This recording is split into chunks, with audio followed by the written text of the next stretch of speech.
नमस्कार दर्शक बंधु मु दीप्तिमयी आपण देखुछंती आस्ट्रो संवादर जातक विचार कार्यक्रम। आज आम सहित अछंती ज्योतिर्विद श्रीजुक्त कैलाश चंद्र दास। तेबे आसंतु जानिबा आपण पठाइथिबा जातकर समस्या और समाधान। नमस्कार दर्शक बंधु आरंभ करूँ आज जातक विचार कार्यक्रम। ए जातकटी पठाइछंती विलियम मेहर। कोठु पठाइछंती? स्थान संबलपुर। जन्म तारीख 6/6/1995। समय सकाळ 8:12 से जानवा चाहते स्वास्थ्य व्यवसाय अग्रगति एवं पारिवारिक स्थिति संबंध में। देखु मेहर बाबू यदि आप जातक को विचार को नि जाए आपणकर हूँ कर्कट लग्न राशि नक्षत्र हूँ उत्तराषाढ़ा मकर रवि महादशा जन्म जन्म समय को आप रवि महादशा जन्म होते बर्तमान भोग होती आपणकर बृहस्पति महादशा 21/5/2024 बृहस्पति महादशा आपण को भोग होती या पूर्व चली राहु महादशा जिते राहु महादशा चली राहु महादशा जो रवि अंतरदशा आपणकर जन्म ग्रह भोग है से दिन ठार से समय है आपणकर 2008-12-2020 पर आपणकर असुविधा समय चलता राहु रे रवि एवं राहु रे चंद्र ये पीरियड आपण खराब होता मानसिक दुश्चिंता पारिवारिक अशांति एवं स्वास्थ्यगत समस्या एवं व्यवसाय विशेष अग्रगति कर आपण जदि जातक को देखा जाए आपण जातक कर्मपाई नुह आप चाकरी करना आप निश्चित भाव में किसी व्यवसाय कर आपणकर औषध हो पाए कि आपणकर फिश हो पाए कि आपणकर लुगा वस्त्र व्यवसाय हो पाए ये सब जिन को नहीं आप व्यवसाय कर बर्तमान 2020 ठारू 2023 पर्यंत आपणकर शुभ समय नथिला यह पर ठारू 2023 ठारू 2024 मे पर्यंत आपणकर राहु महादशा मंगल अंतरदशा भोग है जेहतु मंगल अंतरदशा भोग है मंगल आपणकर कर्माधिपति तेणुक आप राहु रवि और चंद्र ठारू टिके भल फल दे व्यवसाय किसी मात्रा उन्नति आसला किसी फल आप पाइबे बर्तमान चलती आपणकर 21/5/2024 मसीहा ठारू 8/7/2026 मसीहा पर्यंत बृहस्पति महादशा बृहस्पति अंतरदशा एवं बृहस्पति आपणकर सप्तम स्थान मकर अवस्थान कर निचस्थ हो जाती तेणुक स्वभुक्ति शुभ फल दिए ना बृहस्पति महादशा बृहस्पति अंतरदशा स्वभुक्ति तेणुक विशेष भल फल देव ना किंतु विशेष खराब फल देव ना भल फल न दे पारे कि खराब फल देवे व्यवसाय मांदा स्वास्थ्यगत समस्या इंडाइजेशन गैस प्रोब्लेम ये सब जिन देखादेव एवं बृहस्पति सप्तम निचस्थ होता मकर अवस्थान कर पारिवारिक समस्या टे देखादेव एवं स्वास्थ्य विशेष क्षति रहा स्वास्थ्यगत समस्या टे देखादेव ये आपणकर जातक।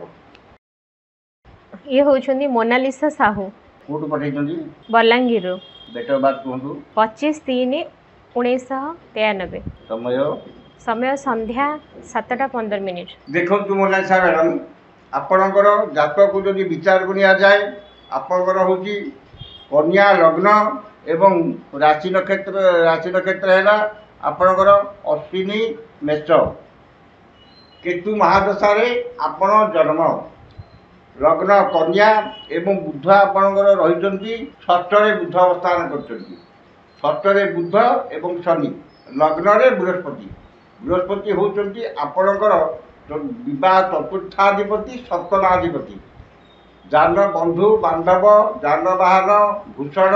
एवं विवाह स्थान ग्रह लग्न रही हेतु आप घर पाखे बहुत करेंगे बंधु बांधव जनाशुना कि आप जानी कि आप घर क्या जानी कि आपंकर परिवार कौन लोक जानते ये जगह आपंकर बहुत केवे आप बर्तमान आपणकर चंद्र महादशा राहु अंतरदशा भोग होती चंद्र रही आपणकर अष्टम चंद्र रही अष्टम चंद्र रही आपणकर বর্তমান সমস্ত কর্মরে বিঘ্ন এবং সমস্ত মନରେ বিরক্তি ভাব চিড়চিড়া ভাব এবং ଥଣ୍ଡାଗତ ରୋଗ ଟିକେ ମଧ୍ୟ ରହୁଥିବ। ଚନ୍ଦ୍ର ମହାଦଶାରେ ରାହୁ ଅନ୍ତର୍ଦଶା ଭୋଗ ହେଉଥିବାରୁ ଏବଂ ରାହୁ ରହିଥିବା ହେତୁ ତୃତୀୟରେ ଇଚ୍ଛାରେ ରହିଥିବା ହେତୁ ବର୍ତ୍ତମାନ ଆପଣଙ୍କର ବିବାହ ସମ୍ଭବ ନୁହେଁ। ଚନ୍ଦ୍ରରେ ବୃହସ୍ପତି ଆସିଲେ ଚନ୍ଦ୍ର ଅଷ୍ଟମରେ ଥିଲେ ମଧ୍ୟ ଚନ୍ଦ୍ରରେ ବୃହସ୍ପତି ଆସିଲେ ଆପଣଙ୍କର ବିବାହ ଯୋଗ ସେଇଟା ଆପଣଙ୍କର ହେଉଛି 2025 ମସିହା ଏପ୍ରିଲ ମାସ ଠାରୁ 2025 ମସିହା ଏପ୍ରିଲ ମାସ ଠାରୁ ଆପଣଙ୍କର 2026 ମସିହା ଭିତରେ ବିବାହ ସମ୍ପନ୍ନ ହେବ ଏବଂ ବନ୍ଧୁବାନ୍ଧବ ଜଣାଶୁଣା ଜାଗାରେ କୌଣସି କମର୍ସିଆଲ ବ୍ୟବସାୟ ହେଇପାରନ୍ତି କିମ୍ବା କୌଣସି ଚାକିରି କଲେ ବୃତ୍ତିଗତ ଜୀବନରେ ସେ କୌଣସି ଟ୍ୟାକ୍ସ କିମ୍ବା ଆପଣଙ୍କର ଆକାଉଣ୍ଟାଣ୍ଟ ଏ ବିଦ୍ୟାରେ କେତେ କିମ୍ବା କ୍ଲରିକାଲ ଜବ୍ ଏ ଜାଗାରେ ଚାକିରି ଆପଣଙ୍କର ବିବାହ ହେଇପାରେ। ପାରିବାରିକ ସ୍ଥିତି ଆପଣଙ୍କର ଯେହେତୁ ଚନ୍ଦ୍ର ଅଷ୍ଟମରେ ରହିଛନ୍ତି ବୃହସ୍ପତି ଲଗ୍ନରେ ରହିଛନ୍ତି ପାରିବାରିକ ସ୍ଥିତି ବିଶେଷ ଅସୁବିଧା ହେବନି କାରଣ ଆପଣଙ୍କର ଜାତକର ମଙ୍ଗଳ ଦୋଷ ନାହିଁ। ପାରିବାରିକ ସ୍ଥିତି ଭଲ ରହିବ କିନ୍ତୁ ଚତୁର୍ଥାଧିପତି ବୃହସ୍ପତି ହେତୁ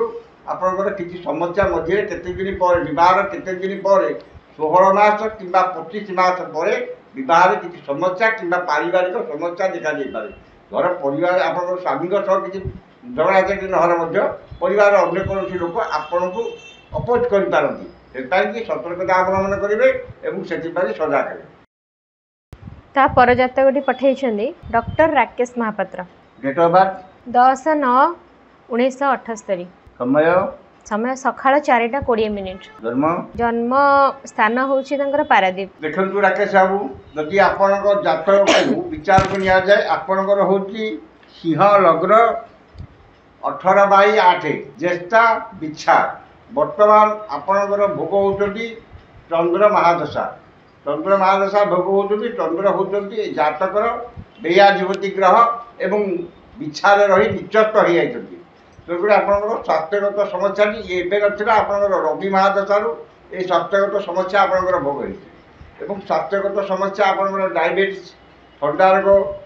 ଆପଣଙ୍କର ଏଷ୍ଟୋନୋଫାଇଟ୍ସ ଏ ଜନିତ ରୋଗ ଆପଣଙ୍କର ନିଶ୍ଚିତ ଭାବରେ ହେବ ଏବଂ ସ୍ୱାସ୍ଥ୍ୟଗତ ସମସ୍ୟା ଟିକେ ରହିବ। ଚାକିରି ତ ଆପଣ ଯେହେତୁ ବୁଧ ମହାଦଶାରେ ଜନ୍ମ ହୋଇଛନ୍ତି ବୁଧ ଯେହେତୁ ଆପଣଙ୍କର ଧନାଧିପତି ଲାଭାଧିପତି ଆପଣ ମଧ୍ୟ ଜଣେ ପ୍ରଫେସନାଲ ଡକ୍ଟର ଜଣେ ଆପଣଙ୍କର ସ୍ୱାସ୍ଥ୍ୟଗତ ବୃତ୍ତିଗତ ଜୀବନରେ କୌଣସି ଅସୁବିଧା ନହେଲେ ମଧ୍ୟ ଟିକେ ଆପଣଙ୍କର ସ୍ୱାସ୍ଥ୍ୟଗତ ସମସ୍ୟାଟି ରହିବ ଏବଂ ବୃତ୍ତିରେ ଆପଣଙ୍କର ଯେହେତୁ ବୁଧ ମହାଦଶାରେ ଜନ୍ମ ହୋଇଛନ୍ତି ଆପଣଙ୍କର ଚାକିରିରେ କୌଣସି ପ୍ରୋବ୍ଲେମ୍ ହେବ ନାହିଁ କିନ୍ତୁ ସମସ୍ୟାଟି ରହିବ ଆପଣଙ୍କର ସ୍ୱାସ୍ଥ୍ୟକୁ ନେଇ। ସ୍ୱାସ୍ଥ୍ୟ ଟିକେ ଗଡ଼ବଡ଼ ହେବ ସେଥିପାଇଁ ସତର୍କତା ଅବଲମ୍ବନ କରିବେ ଏବଂ ଆପଣଙ୍କ ପାଇଁ ଯେଉଁ ଚନ୍ଦ୍ର ମହାଦଶା ଭୋଗ ହେଉଛନ୍ତି ଆପଣ ଗୋଟିଏ ମାଣିକ୍ୟ ଏବଂ ଚନ୍ଦ୍ରଙ୍କର କବଚ ଧାରଣ କରି ରବିଙ୍କର ଚନ୍ଦ୍ରଙ୍କର ମନ୍ତ୍ର ପାଠ କରନ୍ତୁ ନିଶ୍ଚିତ ଭାବରେ ଆପଣ ଏ ସମସ୍ୟାରୁ ମୁକ୍ତ ହେବେ ଏବଂ ଆପଣଙ୍କ ଶରୀର ସୁସ୍ଥ ରହିବ। ଯଦି ଆଉ କିଛି ଅଧିକା ଚାହାନ୍ତି ତାହେଲେ ଆମକୁ ଯୋଗାଯୋଗ କରିବେ। ବିନୋଦ ଆଚାର୍ଯ୍ୟ। ଡେଟ୍ ଅଫ୍ ବାର୍ଥ ତାଙ୍କର ଜନ୍ମ ହେଉଛି 13/6/2000। ସମୟ ରାତ୍ର 10:27। ଦେଖନ୍ତୁ ବିନୋଦ ବାବୁ ଯଦି ଆପଣଙ୍କର ଜାତକକୁ ବିଚାରକୁ ନିଆଯାଏ ଆପଣଙ୍କର ହେଉଛି କୁମ୍ଭ ଲଗ୍ନ ଏବଂ 16/7 ତୁଳା ରାଶି ବୃହସ୍ପତି ମହାଦଶାରେ ଜନ୍ମ। ଆପଣଙ୍କୁ ବର୍ତ୍ତମାନ ଚାକିରି ଶନି ମହାଦଶାରେ ଚନ୍ଦ୍ର ଅନ୍ତର୍ଦଶା 2023 ଠାରୁ 2024 ଡିସେମ୍ବର ପର୍ଯ୍ୟନ୍ତ ରହିବେ। ଚନ୍ଦ୍ର ଆପଣଙ୍କର ଷଷ୍ଠାଧିପତି ଏବଂ ଶନି ଆପଣଙ୍କର ଲଗ୍ନାଧିପତି ବ୍ୟୟାଧିପତି। ଚନ୍ଦ୍ର ଆପଣଙ୍କର ଯେହେତୁ ଷଷ୍ଠାଧିପତି ଏବଂ ରହିଛନ୍ତି ସିଏ ଦଶମରେ ରହିଛନ୍ତି ନବମରେ ରହିଛନ୍ତି ତେଣୁକରି ଆପଣଙ୍କର ଶନିରେ ଚନ୍ଦ୍ରମାସ 2024 ଡିସେମ୍ବର ମାସ ଭିତରେ ଚାକିରିର ସମ୍ଭାବନା ନାହିଁ। ଶନିରେ ମଙ୍ଗଳ ଆସିଲେ 2024 ଠାରୁ 26 ଭିତରେ ଆପଣଙ୍କର ସରକାରୀ ଚାକିରି ହେଇପାରେ। ସରକାରୀ ଚାକିରି ତ ଆପଣଙ୍କର ହେବାର ସମ୍ଭାବନା ବିଶେଷ କମ୍ ତଥାପି ମଧ୍ୟ ଯଦି ଶନିରେ ମଙ୍ଗଳ ଆସେ ତ ଆପଣ ଏମ୍ପ୍ଲୟମେଣ୍ଟ ପାଇବାଟା ଆପଣ ନିଶ୍ଚିତ। କୌଣସି କଳକାରଖାନା କିମ୍ବା ଇଲେକ୍ଟ୍ରିକାଲ ଇଲେକ୍ଟ୍ରୋନିକ୍ସ ଜବ୍ କିମ୍ବା ଅଲଗା କୌଣସି ଜବ୍ ଆପଣ କରିପାରନ୍ତି ଜବ୍ ପାଇଲେ ବୃତ୍ତିଗତ ଜୀବନ ଆପଣଙ୍କର ଭଲ ରହିବ। ଚାକିରି ଆପଣ କଲେ ମଧ୍ୟ ଖୁବ୍ କମ୍ ସମୟ ପାଇଁ କରିବେ। ଆପଣ ଯେହେତୁ ବୃହସ୍ପତି ମହାଦଶାରେ ଜନ୍ମ ହୋଇଛନ୍ତି ଆପଣଙ୍କର ପ୍ରଚୁର ଆୟ ଜାତକରେ ଅଛି ଏବଂ ବୃହସ୍ପତି ଆପଣଙ୍କର ଭଲ ସ୍ଥାନରେ ରହିଛନ୍ତି ତେଣୁକରି ଆପଣଙ୍କର ଚାକିରି କଲେ ମଧ୍ୟ ଖୁବ୍ କମ୍ ସମୟ ପାଇଁ ଚାକିରି କରିବେ ଏବଂ ଚାକିରିରୁ ଆପଣ ବିଦାୟ କରିବା ଅବସର ନେଇ ଆପଣ ପୁଣି ବ୍ୟବସାୟ ଲାଇନ୍କି ଆସିବେ ଯେଉଁଟାକି ଆପଣଙ୍କର ଆଫ୍ଟର 40 शनि बर्तमान शनि चालुଛନ୍ତି बुध आसला पर आपणकर ये काम आरंभ हम कि शनि बर्तमान जेहेतु आपणकर पढ़ुଛନ୍ତି शनि मंगल आप चाकरी पाइबे ताठू भल चाकरी पाइबे एवं बेसरकारी जगह चाकरी करेंगे सरकारी जॉब आपणकर ना आ कौन जाना चाहिए सी कहते जीवन किपरि रहिबो वृत्तिगत जीवन किपरि रहिबो वृत्तिगत जीवन आपण तो खूब कम समय 5-10 वर्ष में चाकरी करेंगे तापर आप निश्चित भाव में व्यवसाय क्षेत्र को आसवे वृत्तिगत जीवन जी दिन रपर भल खराब किसी रही शनि चलती शनि आपंकर शुभ ग्रह किसी असुविधा खराब चलो वृत्तिगत जीवन टी भल रपर आपण आसिकी व्यवसाय क्षेत्र में प्रवेश करेंगे व्यवसाय आपंकर बुध चलते बुध पर केतु आसवे केतु पर शुक्र आसवे ये जो समय टी आप भल चलती आप वृत्तिगत जीवन और व्यवसायिक जीवन भल रही ललित कुमार पंडा जन्म तारीख जन्म तारीख हूँ 17/8/1997 समय समय 9टा 14 सी जानवा चाहिए स्वास्थ्य कर्म और प्रमोशन विषय देखु ललित बाबू यदि आपणकर जातक को विचार कराए आपणकर हूँ मीन लग्न 22-10 मकर राशि श्रवण मकर बर्तमान आपणकर चलुँच आ पूर्वर आपणकर 2024 एप्रिल मास पर्यंत राहु महादशा चंद्र अंतरदशा भोग होता सी समयटी आपण बिल्कुल भल ना स्वास्थ्यगत समस्या मान सम्मान हानि मानसिक दुश्चिंता पितामाता स्वास्थ्यगत समस्या ये जिनसा आपड़ जेहेतु जन्म होती चंद्र महादशा आपणकर ये जो राहु चंद्र पीरियड आप आइदर बापा कि माँ मृत्यु घटी जाए कि स्वास्थ्यगत मेजर किसी हेल्थ प्रोब्लेम होता है राहु चंद्र जो पड़ते सी आप 2024 एप्रिल सुधा गला एवं आपंकर चली राहु महादशा मंगल अंतरदशा राहु आपंकर रही षष्ठे एवं मंगल रही आपंकर अष्टम मंगल रही मंगल अष्टम रे जातक जेहतु मीन लग्न एवं जातक मंगल होती राजयोग ग्रह आपंकर प्रमोशन एप्रिल मास ठार बर्तमान आज 5 मास या भितर प्रमोशन जो हुए आपंकर 15/11 ठारू 15/4 भितर प्रमोशन एवं आपंकर कर्मस्थान में कौन असुविधा ना प्रमोशन एवं उपयुक्त कर्मचारी श्रद्धा प्राप्त करेंगे और वृत्तिगत जीवन में आपंकर विशेष असुविधा होती किंतु मंगल जेहेतु अष्टम अच्छा राहु षष्ठे अच्छा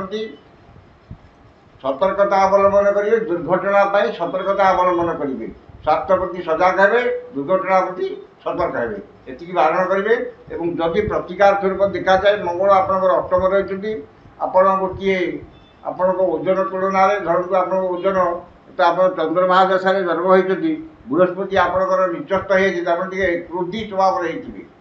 उच्च भाव में जहाँ आप ओजन जहाँ 80 70 80 ऊर्ध हे आप 7.5 कैरेटर पोखराज एवं 7.5 रतिर रक्त प्रमाण धारण करी बृहस्पतिकर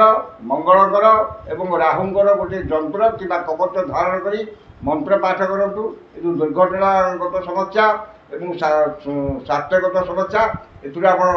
निश्चित भाव में मुक्ति पाइबे एवं आपंकर वृत्तिगत जीवन में कौन समस्या आसना आज तो समय सरी जाइए पुणी देखा हेब आसंता रविवार रात्रि 8टारे नमस्कार।